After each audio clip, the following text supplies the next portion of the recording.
en el libro de Josué, capítulo 11, versículo 9, donde narra las escrituras que Josué destruyó los caballos y quemó los carros de guerra tal como Dios lo había mandado. Ahora bien, pensemos en esto fríamente. Israel estaba entrando en una tierra llena de ciudades fortificadas, enemigos organizados y ejércitos mucho más avanzados que ellos tecnológicamente. Los carros de hierro y los caballos eran literalmente la tecnología militar más poderosa del mundo antiguo. Entonces surge la pregunta, ¿por qué el Creador manda destruir aquello que podía darle ventaja militar a Israel frente a otros pueblos? Bueno, desde una perspectiva humana, eso parece una mala estrategia, pero desde la perspectiva bíblica, histórica y teológica, el texto tiene una profundidad impresionante. Primero, debemos entender el contexto histórico. En el antiguo cercano Oriente y muy especialmente en Canaán, Egipto y Mesopotamia, los carros de guerra eran el equivalente a los tanques modernos. Entiéndase, no cualquier civilización podía tenerlos. Eran símbolos de poder político, dominio militar y supremacía económica. Los pueblos cananeos confiaban profundamente en esa tecnología bélica. Por eso, cuando Josué enfrenta a Jabín y a los reyes del norte, el texto enfatiza que tenían muchísimos caballos y carros. El autor bíblico quiere que el lector vea algo muy importante. Israel estaba militarmente en desventaja, y aquí entra el elemento teológico. Dios no quería que Israel desarrollara una dependencia psicológica y espiritual de la maquinaria militar pagana.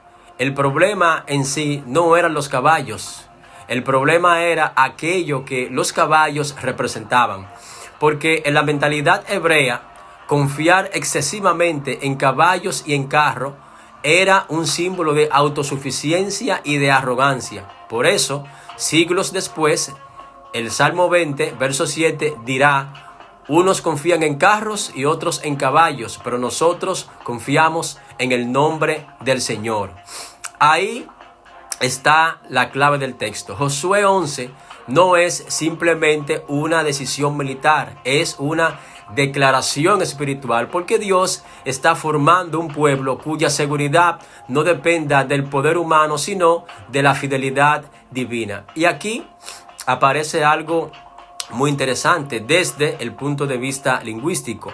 El texto hebreo usa una expresión relacionada con desarraigar los caballos, es decir, inutilizarlos para la guerra. O sea, no necesariamente significaba que se iba a exterminar cada caballo de manera indiscriminada, sino era impedir que estos fueran reutilizados en términos militares. ¿Y por qué quemar los carros? Bueno, porque los carros eran más que instrumentos de guerra. Representaban la ideología militar de las naciones paganas. Israel corría el peligro de comenzar a pensar como los imperios que los rodeaban, y eso ocurre muchas veces en la narrativa bíblica. El Creador constantemente evita que Israel copie el modelo de Egipto, Canaán o Asiria.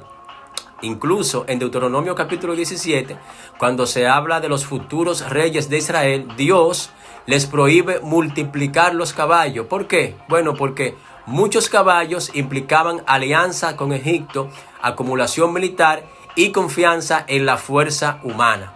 Ahora bien, aquí viene algo fascinante.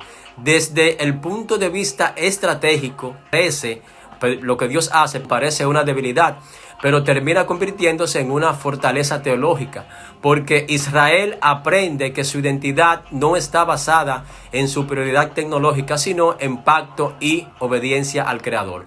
Y esto tiene un mensaje muy profundo para el mundo moderno. Hoy los carros y los caballos tienen otras formas, otras connotaciones. Puede ser el dinero, el poder político, la influencia social, la inteligencia artificial, la fama o incluso la autosuficiencia intelectual. La pregunta del texto sigue siendo actual. ¿En qué está poniendo su confianza el ser humano? Las escrituras no condenan la tecnología, lo que condena es convertirla en objeto de seguridad absoluta. Y eso cambia totalmente la lectura del pasaje. Porque Josué 11 no está promoviendo el atraso militar, está enseñando una teología de dependencia divina. Israel debía recordar siempre que las victorias más importantes de su historia no ocurrieron por superioridad armamentística, sino porque ellos creían que Dios peleaba por ellos. Y aquí hay otro detalle arqueológico e histórico muy interesante, porque muchos estudiosos señalan que los israelitas en la etapa temprana de la conquista ni siquiera tenían la infraestructura para mantener grandes divisiones de caballería y carros. O sea, mantener caballos de guerra requería establos, entrenamiento, alimentación especializada y un montón de recursos. O sea, desde una perspectiva práctica, aquellos carros podían convertirse en una carga que más que en una ventaja sostenible. Por eso el texto combina estrategia teológica y simbolismo.